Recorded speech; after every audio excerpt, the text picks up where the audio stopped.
Walk into an old-growth forest, and the first thing you notice isn't the towering trees, it's the ground beneath them.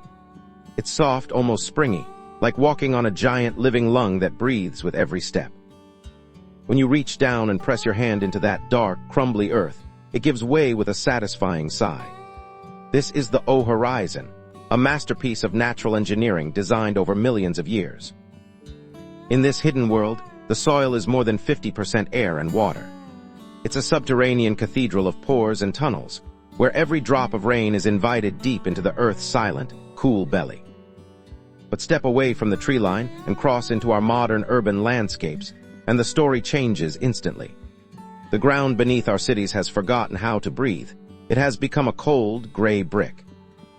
Here the earth is stubborn. Shovels don't sink, they spark against the surface.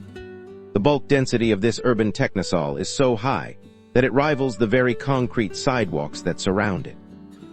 When the clouds finally break, the water doesn't soak in. It beads on the surface like it's hitting plastic, racing away into the gutters, leaving the roots below gasping in a thirsty, silent cage. We see these dead zones everywhere. The abandoned lot, the compacted lawn, the neglected corner of a backyard. We call it dirt, but in reality, it is a landscape suffering from a deep, invisible trauma. It's a condition called hydrophobia. The earth has become afraid of the very water it needs to survive. And for many of us, our first instinct is to fight it with iron and oil, hoping to force it into submission. Is your land a sponge or is it a brick? The answer to that question determines whether your garden will be a source of life or a source of endless, back-breaking labor that leads to nothing but frustration. The forest doesn't have a plow, yet it never goes hungry. It holds the secret to a resilience we have forgotten, and it all begins with the silent, dark world existing just a few inches beneath your feet. The traditional solution to hard ground is the rototiller. We see the gray, hard crust, and we think we need to break it.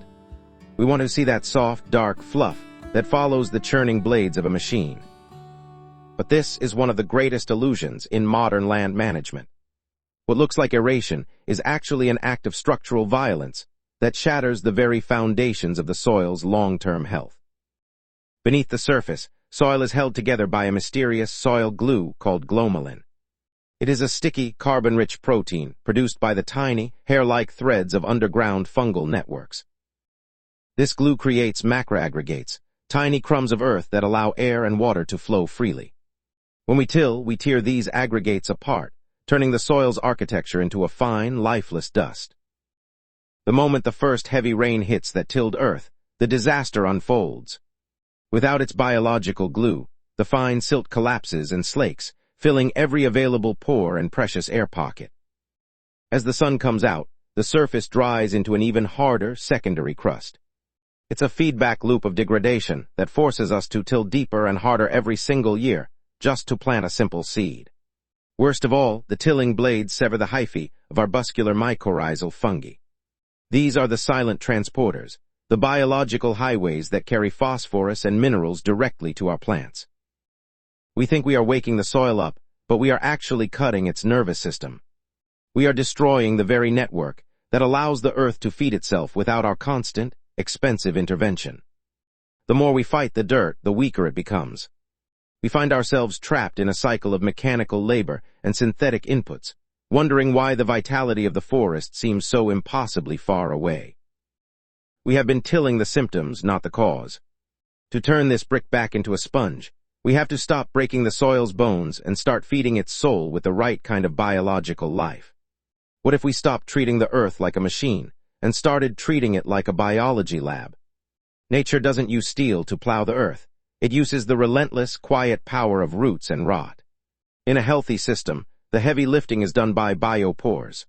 These are stable underground tunnels created by the constant movement of earthworms and microscopic organisms through the dark. Unlike the holes made by a shovel, biopores are lined with bioglues, sticky secretions that prevent the tunnels from collapsing, even under the weight of a heavy storm or a walking human foot. This is the soil food web, a complex manufacturing plant where the first trophic level, the bacteria and fungi, work as the primary processors of all organic matter and hidden mineral wealth. Above them, the predators, the nematodes and protozoa, consume these microbes and release nutrient poop. It is the ultimate, localized fertilizer, delivered exactly where the roots need it most. This is an invisible labor force that never takes a day off. Millions of creatures working in total darkness, processing carbon, fixing nitrogen, and mining minerals from the parent rock below. When we shift our focus from what we do to the dirt, to what happens inside the soil, we realize that we aren't just gardeners. We are managers of a massive, subterranean biological workforce. Nature has already designed the perfect plow. It is self-repairing, carbon-neutral, and incredibly efficient. Our job isn't to work the soil. Our job is to provide the conditions for it to work. The secret to unlocking a dead zone isn't found in the horsepower of a tractor, but in the collective intelligence of the organisms that have been building topsoil for millions of years. Once you stop the tilling, you stop the killing. And once you stop the killing, the real architects of abundance can finally return to the site and begin the work of total, permanent regeneration.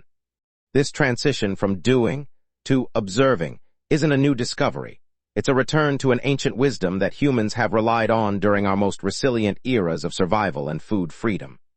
In the mid-20th century, a woman named Ruth Stout shocked the gardening world with her no-work philosophy. She looked at the forest floor and realized that nature never leaves its skin bare. She began covering her land in permanent, heavy mulch, hay, leaves, and straw. She stopped digging, stopped tilling, and watched as her soil transformed into a rich black sponge with zero effort. If we look even further back, deep into the Amazon basin, we find the Terra Preta, the legendary dark earths created by indigenous communities thousands of years ago in sterile tropical dirt. They didn't use chemical salts to fix their crops. They used biological augmentation, charcoal, bone, and organic waste, to build a fertility so deep and stable that it remains productive today. Then there is the practice of slash and mulch. While modern agriculture often burns biomass to clear land, traditional resilience cultures left that life to rot slowly back into the living earth. By leaving the biomass on the surface, they preserved precious carbon and protected the soil's moisture from the scorching sun. They understood that the waste of today is the wealth of tomorrow. We aren't inventing a new way to save the planet. We are simply remembering how to listen to the systems that were here long before we arrived, and will be here long after we have gone. The path to abundance is already traveled. It's marked by the footprints of those who saw the earth not as a resource to be mined, but as a living legacy to be stewarded and cherished. True security isn't found in what we can buy from a store, but in what we can build through a partnership with the wisdom of the wild. We just need a simple catalyst to restart the engine. So how do we start? How do we take a gray, urban dead zone and trigger this biological revolution? It begins with a humble, recycled material, the cardboard catalyst.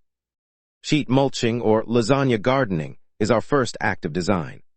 We lay down layers of plain, brown cardboard to create an immediate light-blocking barrier against the most stubborn weeds. This isn't just about suppression. The cardboard creates a dark, moist microenvironment that acts as an invitation. It is the signal for the earthworms to return and begin their deep tiling work. But the secret to the rot lies in the ratio. We are aiming for a carbon-to-nitrogen sweet spot of 24:1. This is the ideal diet for the microbes that will build our soil.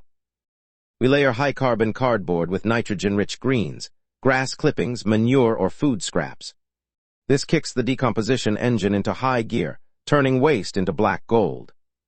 While the mulch works from the top down, we use biodrillers to work from the bottom up. Plants like the dakin radish are nature's mechanical force, exerting immense pressure on compacted clay. A single dakin root can exert up to 2 megapascals of force, fracturing hardpans that would break a wooden shovel, leaving behind deep highways for air and water to penetrate. We pair these with legume cover crops like clover or vetch. Through a partnership with rhizobium bacteria, they pull nitrogen from the air and store it in tiny nodules directly in the root zone. As the radish rots and the clover cycles, they leave behind a landscape that is no longer a brick, but a complex, porous city ready for the next phase of life. We've laid the foundation. We've invited the workers back to the site. But as the biology takes hold, a hidden intelligence is beginning to wake up, connecting every root into a single mind. But understanding how the system works is only part of the story. Because once these principles move from theory into real life, the results become far more remarkable than most people ever expect. Within just a single season, the surface of the soil changes completely. The cracked, sun-baked crust vanishes beneath a dark, protective layer of decaying organic material. Underneath this blanket, the earth begins to behave exactly like a dense, living sponge. It is no longer a static mineral surface, but a dynamic, breathing ecosystem. When heavy rains finally arrive, the water does not rush away. It sinks deeply into the porous structure, captured by the carbon-rich matter built from fallen leaves. Science shows us that every 1% increase in soil organic matter allows an acre to hold an additional 20,000 gallons of pure, life-giving water. This retained moisture becomes a vital reservoir during times of extreme drought. The fungal networks access these deep water reserves, delivering hydration directly to the root zones. Above the surface, the transformation is equally profound. Bare dirt reflects harsh solar radiation, baking the surrounding air and stressing vulnerable plants during the peak of summer. But a covered soil surface regulates its own microclimate. The thick mulch layer deflects the midday sun, keeping the root zone incredibly cool and entirely shielded from heat. Temperatures below the mulch can be up to 20 degrees cooler than exposed dirt nearby. This thermal buffer allows microbial life to thrive without the threat of desiccation. The soil structure itself rebuilds day by day. Earthworms pull the decaying debris downward, churning and mixing the layers into a rich, dark loam that smells of rain. We see this profound metamorphosis happening right now in the heart of Detroit. Midst hollowed-out city blocks, concrete foundations tell the story of an industrial empire long gone. One urban farmer looked at a vacant, forgotten lot and saw a future harvest. The ground was heavily compacted, contaminated with lead paint and scattered with broken glass. Traditional agriculture would demand expensive excavation and imported topsoil to make this land safe. But nature provides a blueprint for healing that requires no heavy machinery at all. Using discarded cardboard boxes from local appliance stores, the farmer laid down a thick barrier. This simple layer smothered the invasive weeds and safely capped the contaminated dust. Over this cardboard shield went truckloads of autumn leaves, collected for free from suburban landscaping crews. Piled high, this organic waste began its slow, inevitable return to earth. Winter snows compressed the leaves, and spring rains activated the dormant microbes. The cardboard softened, melding into the decaying foliage to create a completely new, uncontaminated growing medium. By summer, the once barren corner lot was unrecognizable. Towering sunflowers anchored the edges, while deep green vines spilled into the walkways, heavy with ripening squashes and heirloom melons. The roots never touched the old, polluted city dirt below. They thrived entirely within the newly manufactured soil horizon, feeding safely on the breaking down of neighborhood yard waste. This patch of blight became a neighborhood food oasis in a single year. Families walking by now stopped to gather fresh greens where there was once only shattered pavement. It is a testament to the sheer resilience of biological systems. When we give the earth the raw materials it craves, the healing process is swift and undeniable. Stories like this hold incredible weight in our modern era. We find ourselves navigating a landscape defined by sharp economic instability and wildly unpredictable shifts in global weather. The cost of chemical fertilizers and synthetic pesticides continues to climb. Conventional food systems are increasingly fragile, completely dependent on vast supply chains and fossil fuel inputs. Building a thriving ecosystem on your own land offers a profound shield against inflation. You are no longer purchasing soil fertility, you are growing it right in place. The economics of this method are entirely disruptive. The inputs required to generate this massive abundance are often considered garbage by the rest of the consuming modern world. Fallen leaves, grass clippings, wood chips, and cardboard cost absolutely nothing. They are freely available resources that local municipalities will gladly drop right at your front door. By transforming these free inputs into high-yield garden beds, you remove yourself from the commercial agricultural loop. You step into a role of ultimate self-reliance and localized production. This method also directly combats the escalating urban heat island effect. Concrete and asphalt trap solar radiation, turning our modern cities into stifling, unlivable ovens during the summer. Green spaces built on deep, moisture-retaining soil act as local cooling engines. They absorb the heat, transpire moisture into the air, and actively lower neighborhood ambient temperatures. We are creating resilient microenvironments capable of surviving extreme weather events. When the heavy floods come, or the long droughts settle in, these gardens simply endure and provide. This process extends far beyond the simple act of growing vegetables. It represents a fundamental shift in how we interact with the living biosphere that sustains human existence. For generations, our agricultural mindset has been built on extraction. We have continuously taken nutrients from the earth, leaving behind depleted, sterile dirt that requires constant synthetic life support. Stepping away from extraction means embracing the profound responsibility of stewardship. We become active participants in the Earth's natural cycles of birth, growth, decay, and eventual rich rebirth. It is the ultimate expression of a truly circular system. There is absolutely no waste in a properly managed natural environment. Everything becomes food for the next seasonal cycle. We learn to mimic the ancient rhythms of the wild landscape. We partner with the unseen microbial workforce beneath our feet to build something permanent and genuinely lasting.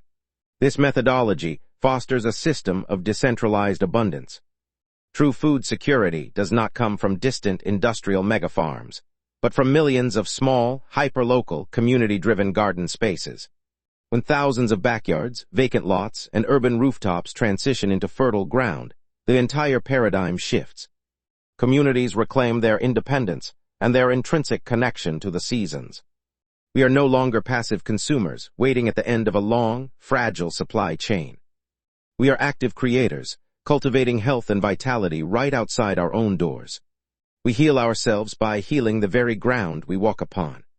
The physical labor of building soil translates directly into mental clarity, physical health, and deep spiritual purpose. The journey brings us right back to the silent, ancient forest. The same principles that govern the towering redwoods and ancient oaks are now thriving in our backyards. We have successfully captured the wisdom of the untouched woods. By observing nature without arrogance, we have learned to replicate her most powerful, life-sustaining mechanisms in our own lives. The stark contrast is beautiful to witness. The harsh, unyielding pavement of the modern world gradually softens, giving way to the rich, dark textures of a living ecosystem. A child reaches out with dirt-stained hands, plucking a vibrant, crimson tomato from the vine. The fruit is heavy, warm from the afternoon sun, and bursting with life. That single tomato contains more nutrient density than anything found on a supermarket shelf. It was forged by the complex relationship between fungi, bacteria, and decayed organic matter. This is the true legacy of the black gold we have cultivated. We are leaving behind soil that is vastly richer and deeper than the day we first found it. We are building an inheritance of fertility for the generations that follow us. The dark, fragrant loam is a quiet promise that life will continue to relentlessly flourish. If this vision of a localized, abundant future resonates with your own journey, we invite you to become a permanent part of the Perma to Plate growing community. Subscribe to the channel to learn more about regenerating your own piece of earth. Share your soil-building stories in the comments below, and let us grow together today.